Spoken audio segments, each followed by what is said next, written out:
Hello, good morning everyone. आपका स्वागत है दृष्टि साइंस में। मेरा नाम इंतखाब हाशमी, मैं आपको पढ़ाता हूँ बायोलॉजी।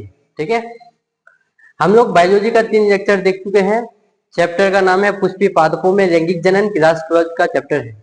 क्लास 12 का अकॉर्डिंग टू न्यू एनसीईआरटी का फर्स्ट चैप्टर है। ठीक है, हम लोग पूरा बेसिक से पढ़ रहे हैं, एनसीईआरटी का लाइन बाय लाइन पढ़ रहे हैं। ठीक है ना। आप लोग क्लास देखने के बाद एक काम कीजिएगा, खाली एनसीईआरटी रीडिंग मारिएगा। ठीक है, और दूसरा कुछ नहीं करना है। इसका एमसीक्यू का भी वीडियो आएगा, जैसे ही चैप्टर खत्म होगा एमसीक्यू जाएंगे हम लोग। ठीक है, कल हम लोग लास्ट टॉपिक जो पढ़े थे गुरु बीजाणु जनन पढ़े थे। क्या पढ़े थे? गुरु बीजाणु जनन पढ़े थे। मेगा स्पोरोजेनेसिस पढ़े थे। उसमें क्या हुआ था? गुरु बीजाणु मात्र कोशिका से अर्धसूत्री विभाजन करके 4 गुरु बीजाणु का निर्माण किया था। उसे ही हम लोग क्या बोले थे? गुरु बीजाणु जनन बोले थे। ठीक है ना। आज हम लोग पढ़ेंगे परागन के बारे में। किसके बारे में भाई? परागन के बारे में पढ़ेंगे। ठीक है, पॉलिनेशन के बारे में पढ़ेंगे। किसके बारे में? पॉलिनेशन के बारे में। पॉलिनेशन के बारे में पढ़ेंगे। परागन है क्या? परागन कितने प्रकार के होते हैं? परागन एक पादप से दूसरे पादप में जाते कैसे हैं? ठीक है, आइए पहली बात है पॉलिनेशन, परागन। ठीक है, परागन। अब परागन है क्या भाई? देखो, जब परागकण परागकोश से निकलकर, किससे निकलकर? परागकोश से निकलकर वर्तिकाग्र तक पहुंचती है, इस प्रक्रिया को क्या कहते हैं? परागन कहते हैं। इस प्रक्रिया को क्या कहते हैं? परागन कहते हैं। ये एक पादप है, ये एक पादप है। क्या है? एक पादप है। ठीक है भाई, ये एक पादप है। ये है परागकोश। परागकोश। जब परागकण किससे? परागकोश से निकलता है। परागकोश से निकल के वर्तिकाग्र तक पहुंचता है। किस तक पहुंचता है? परागकोश से निकलकर वर्तिकाग्र तक पहुंचता है। इस क्रिया को क्या कहते हैं? परागन कहते हैं। इस क्रिया को क्या कहते हैं? परागन कहते हैं। परागकोश से क्या निकला? परागन निकला। कहां तक गया? वर्तिकाग्र तक गया। कहां तक? वर्तिकाग्र तक गया। वर्तिकाग्र, स्टिग्मा, स्टिग्मा तक गया। इस क्रिया को हम लोग बोले क्या? पॉलिनेशन यानी परागन बोले। कोई दिक्कत? आते हैं हम लोग परागन। देखो, परागन जो आप तुम लोग क्वेश्चन होगा सर, ये परागन जो आया इसका कोई कार्य होगा, कार्यकर्ता होगा, कोई एजेंट होगा। ठीक है, देखते हैं वही एजेंट को, कार्यकर्ता को। परागन का कार्य यानी पॉलिनेशन एजेंट। देखो, 2 प्रकार के होते हैं, एक तो जैविक परागन और एक अजैविक।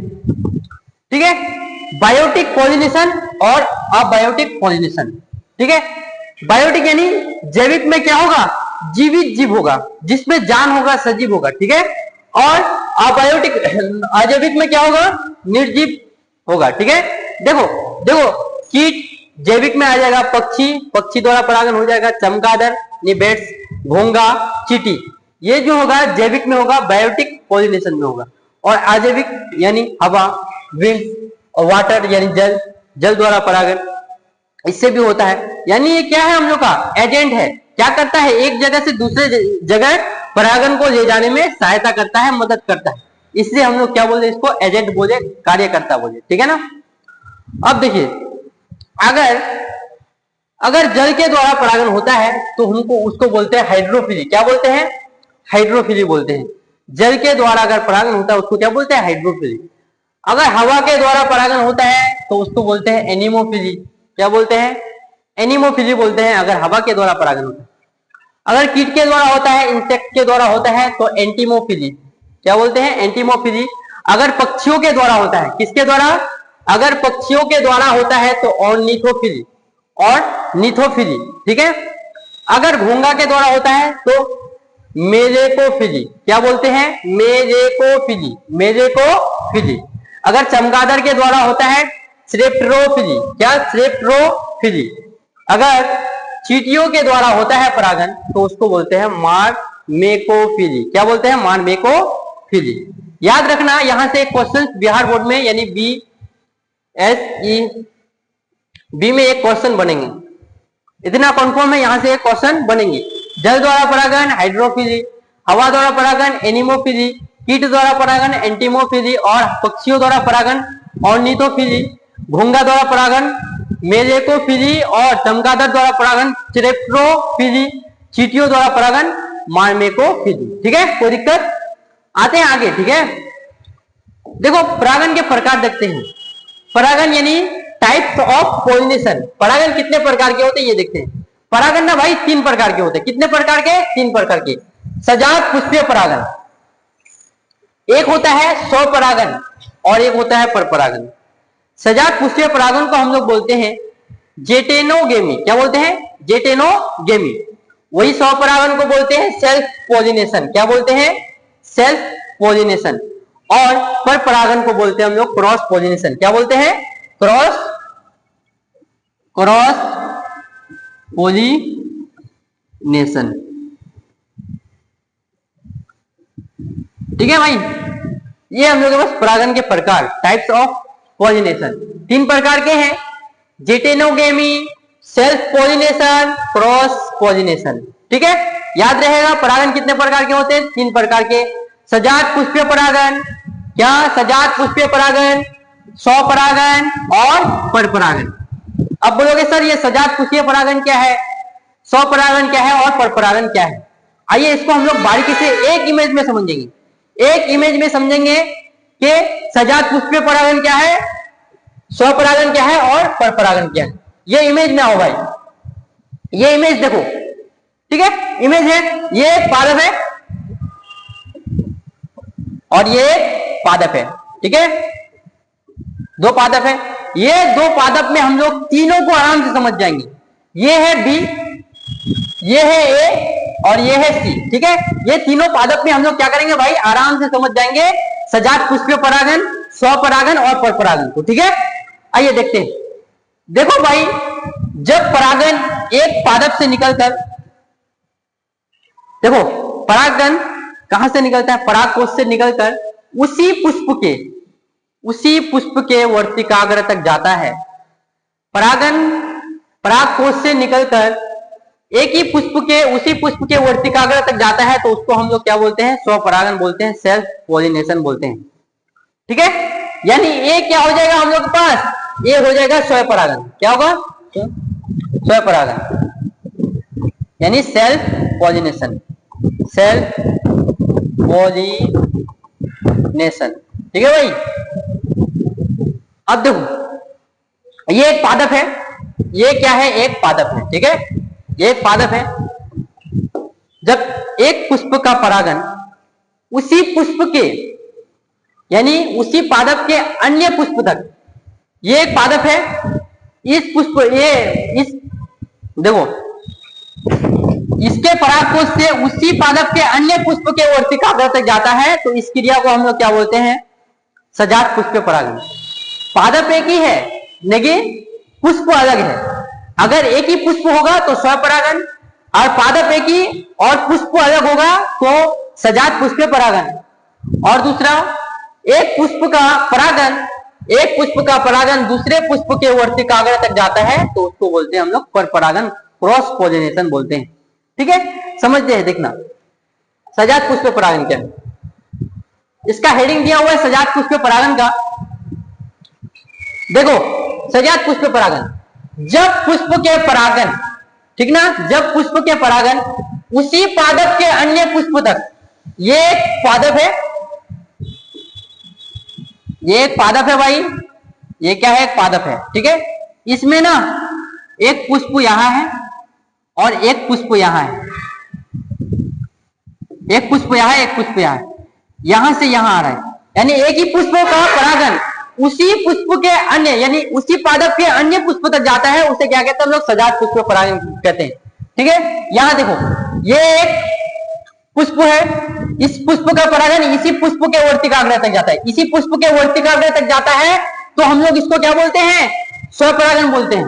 अगर इसका परागन इसी पादप के अन्य पुष्प तक, एक परागकोश का परागन उसी पादप के अन्य पुष्प के वर्तिकाग्र तक जाता है, तो उसे क्या कहते हैं? सजात पुष्पीय परागन कहते हैं। ठीक है ना, यानी एक पादप है, इसके 2 पुष्प है, एक पुष्प का परागन दूसरे पुष्प के वर्तिकाग्र तक जाता है, उसे क्या कहते हैं? सजात पुष्पीय परागन कहते हैं।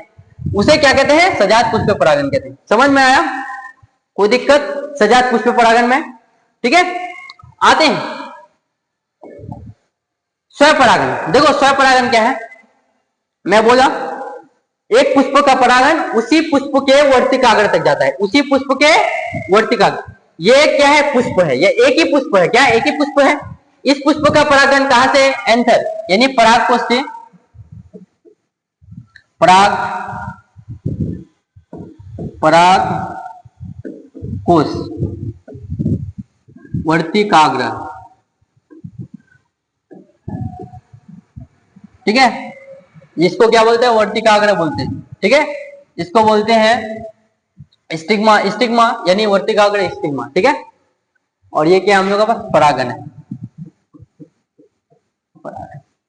यहां परागकोश से क्या निकला भाई? परागन निकला।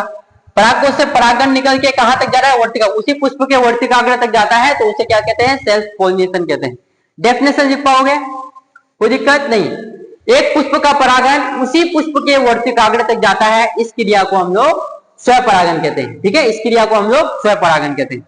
ठीक है, उसके बाद देखिए स्वपरागन निम्नलिखित परिस्थितियों में होता है।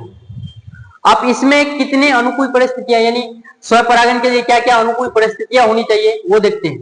देखिए पादप जो होने चाहिए ना, द्विलिंगी होनी चाहिए। स्वपरागन के लिए पादप क्या होनी चाहिए? बाइसेक्सुअल होनी चाहिए, द्विलिंगी होनी चाहिए। अब ये द्विलिंगी पादप देखिए सर, ये है हम लोग के पास क्या? वर्तिकाग्र। ठीक है, ये है एक पादप गुड़हल का। ठीक है, देखते जाइए, आराम से समझ में आ जाएगा। ये पादप है, इसको हम लोग क्या बोलते हैं? पुष्पासन। पुष्पासन।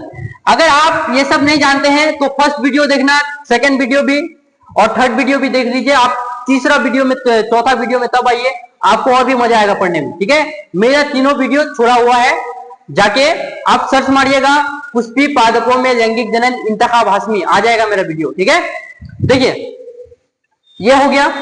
यहां से क्या है? परागकोश। ये क्या है? परागकोश है, परागकोश। यह है तंतु, यह है वर्तिकाग्र। ठीक है, अब हमको क्या समझना था भाई? समझना था हम लोग को पादप क्या होनी चाहिए? द्विलिंगी होनी चाहिए। क्या होनी चाहिए? द्विलिंगी होनी चाहिए। यह है अंडाशय, अंडाशय, वर्तिका, वर्तिका और वर्तिकाग्र। क्या? वर्तिकाग्र। ठीक है, ये तीनों को मिला के हम लोग बोलते हैं स्त्री केसर। स्त्री केसर कार्पल। ठीक है, और ये दोनों को मिला के हम लोग बोलते हैं पुंकेसर। पुंकेसर क्या है भाई? नर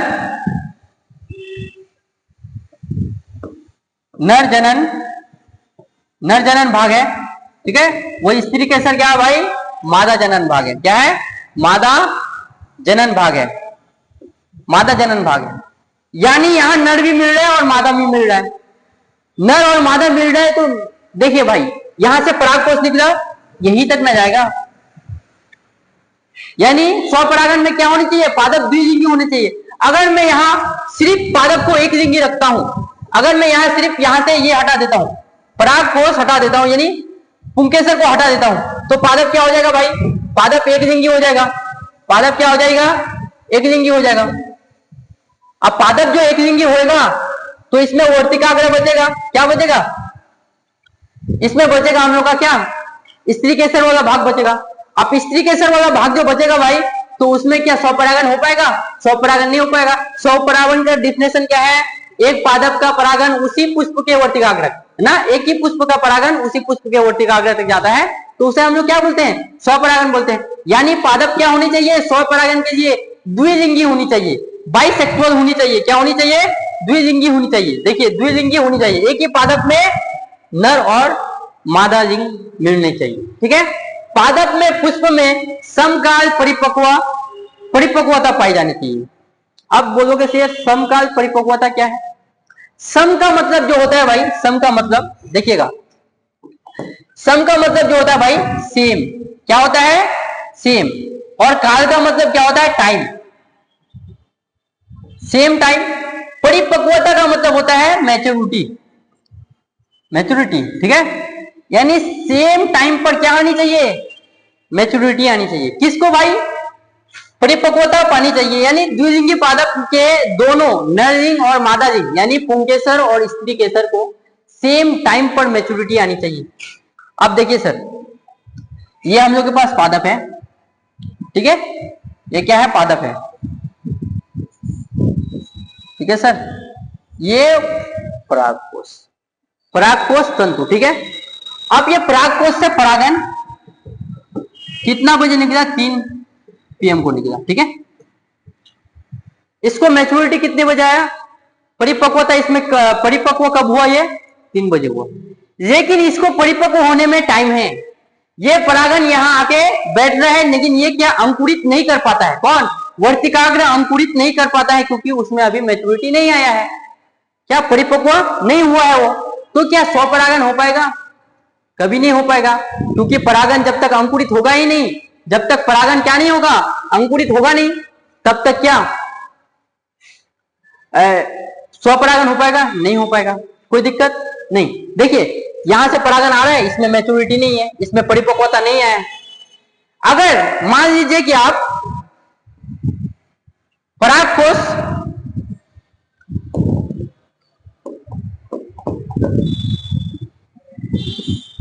ये है, यहां से क्या है, इसको मैच्योरिटी आ गया है, इसको क्या है, इसको क्या हुआ है, परिपक्व हो गया है, ये मैच्योर हो गया है, ठीक है।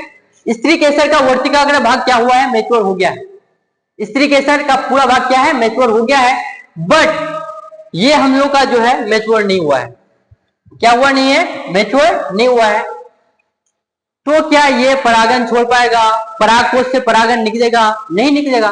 अगर परागन नहीं निकलेगा तो वर्तिकाग्र में दूसरे परागन आएगा, यानी दूसरे पादप से आया परागन, अगर दूसरे परागन पादप से परागन आता है तो पर परागन हो गया भाई, यानी पादप में क्या होनी चाहिए, सेम टाइम पर क्या होनी चाहिए, मैच्योरिटी आनी चाहिए, परिपक्वता पाई जानी चाहिए, ठीक है। किस किस में, पुंकेसर, पुंकेसर और स्त्री केसर, स्त्री केसर, पुंकेसर और स्त्री केसर में सेम टाइम पर क्या होनी चाहिए, परिपक्वता होनी चाहिए, ठीक है। पादप क्या होनी चाहिए, अनुन्मील्य,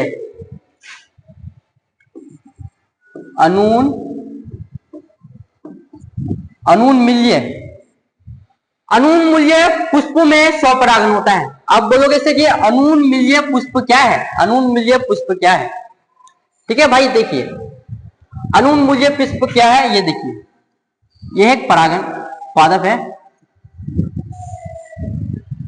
और यहां एक पादप है, ठीक है।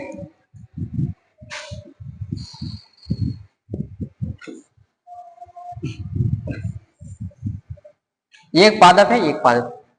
अब ये पादप में ये मिल रहा है हम लोग का दल,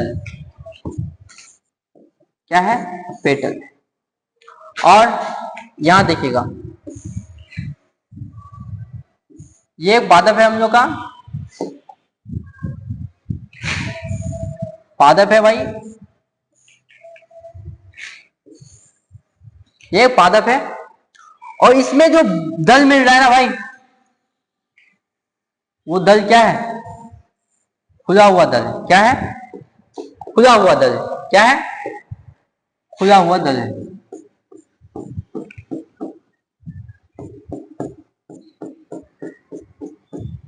यहां का पादप क्या है, बंद है, क्या है, बंद है, लेकिन यहां का खुला हुआ पादप। तो आप ही सोच के बताओ किसमें स्वपरागन होगा, किसमें परपरागन होगा।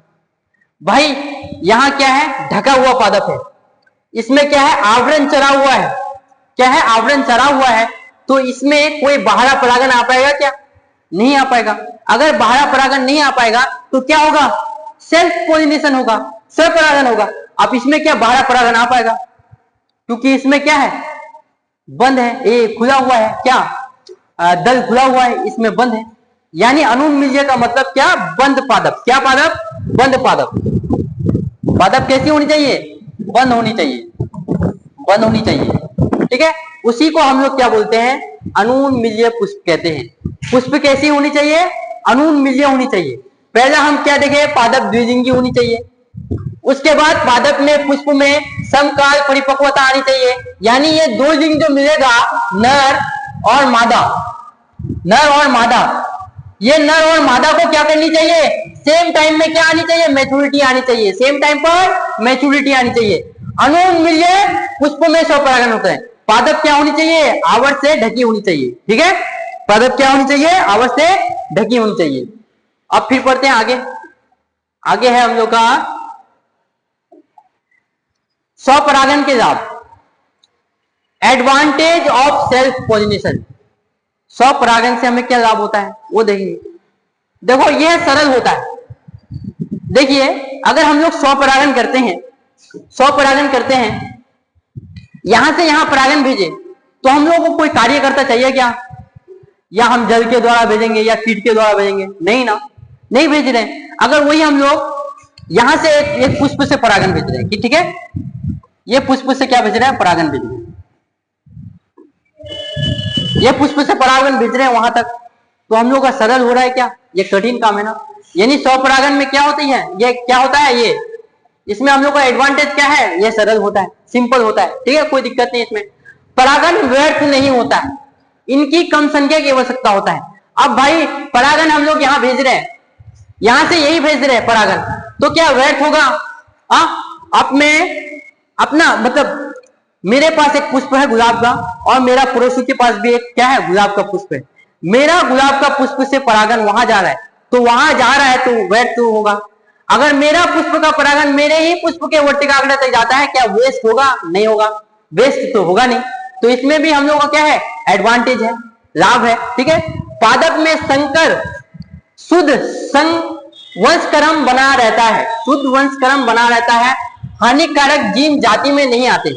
ठीक है, मेरे पास एक गुलाब का पुष्प है जो बहुत अच्छा है, ठीक है, और मेरे पड़ोसी के पास जो गुलाब का पुष्प है वो बहुत खराब है। ठीक है, मेरा पड़ोसी के पास क्या हो रहा है? मेरा पड़ोसी के पास से मेरा गुलाब का पुष्प ये वर्तिकाग्र आ रहा है, मेरा पुष्प में निषेचन हो रहा है, तो क्या वो जो आएगा, वो जो संकर वंश क्रम आएगा, उसका वंश जो आएगा मेरा पुष्प तक, तो खराब करेगा ना।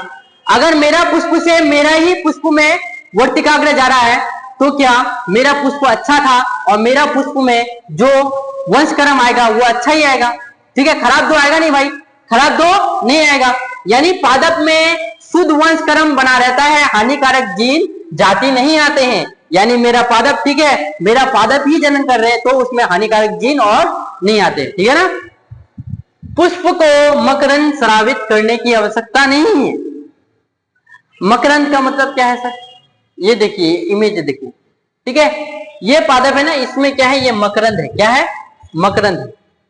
अब भाई मेरा पड़ोसी से मेरे पुष्प में कोई कीट परागन लेके आ रहा है। क्या लेके आ रहा है? कोई कीट परागन लेके आ रहा है। ठीक है, अब मेरे पास दो पुष्प था, दो ही पुष्प, एक गुड़हल का, एक था गुलाब का। ठीक है, गुलाब का पुष्प में क्या था? मकरंद था। क्या था? मकरंद था, लेकिन गुड़हल का पुष्प में मकरंद नहीं था। तो आप ही बताइए, कीट मकरंद को देख के क्या होगा? आकर्षित होगा। मकरंद क्या है? उन लोगों के लिए खाने योग्य पदार्थ है। ठीक है, मकरंद को देख के क्या होगा? आकर्षित होगा। कौन? कीट। यानी स्वपरागन में भाई एक ही पादप से एक ही में जा रहा है ना, उसको कोई कार्य करता चाहिए, तो मकरंद की आवश्यकता नहीं पड़ती है। इसलिए हम लोगों को क्या, ये भी क्या है? एडवांटेज है, हम लोग का लाभ है। ठीक है ना। आते हैं फिर नेक्स्ट, देखिए स्वपरागन से हानियां, डिसएडवांटेज ऑफ सेल्फ पॉलिनेशन।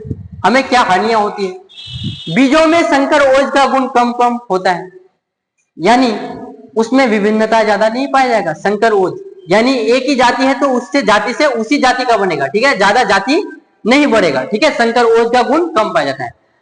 पादप में विकास की संभावना कम होती है, उसमें डेवलपमेंट। अब मान लो ये खराब पौधा है भाई, मेरे पास पुष्प जो है अभी खराब है। ठीक है, गुलाब का पुष्प है, खराब है, ये गुलाब का पुष्प है, खराब है। ठीक है, ये अब जो जनन करके क्या जाएगा? पादप जाएगा, क्या उसमें विकास होगा? यही तो विकास नहीं कर रहा है, बाद में चल के ये विकास करेगा क्या? नहीं करेगा। ठीक है, उसके बाद पादप में उत्पादकता कम होती है। अब ये पादप क्या दे रहा है भाई? उत्पादकता 1 kg दे रहा है। अगर फिर यही बच्चा करेगा तो उत्पादकता ज्यादा दे पाएगा क्या? नहीं दे पाएगा। ठीक है, यानी पादप में उत्पादकता कम होती है, ये हम लोग का डिसएडवांटेज है। ठीक है ना। उसके बाद देखिए, आज हम लोग क्या पढ़े? परागन के बारे में पढ़े। ठीक है, हम लोग ये लेके मेरा 4 लेक्चर हुआ। कितना लेक्चर? 4 लेक्चर, यानी 4th लेक्चर है मेरा। और हम लोग शुरू से पढ़ रहे हैं पुष्पी पादपों में लैंगिक जनन। पुष्पी पादपों में लैंगिक जनन हम लोग पढ़े शुरू से। ठीक है, पादप के बारे में पढ़े, पुष्प के बारे में पढ़े। ठीक है, अब देखिए हम लोग परागन के बारे में पढ़े। नेक्स्ट वीडियो में हम लोग पर परागन के बारे में लेके आएंगे, उसका क्या लाभ है, उसका क्या हानियां हैं। ठीक है, आज के लिए वीडियो इतना ही रखते हैं। आप वीडियो देखिए, वीडियो देखने के बाद आप वीडियो को बढ़िया से वॉच करने के बाद एनसीईआरटी खोलिए, एनसीईआरटी का रीडिंग मारिए, और ये जैसे ही ये चैप्टर खत्म होता है मैं एमसीक्यू का सीरीज जाऊंगा। ठीक है, एमसीक्यू का वीडियो जाऊंगा। ठीक है, आज के लिए इतना ही। धन्यवाद। वीडियो को सब्सक्राइब और लाइक कर देना। कितना मिनट?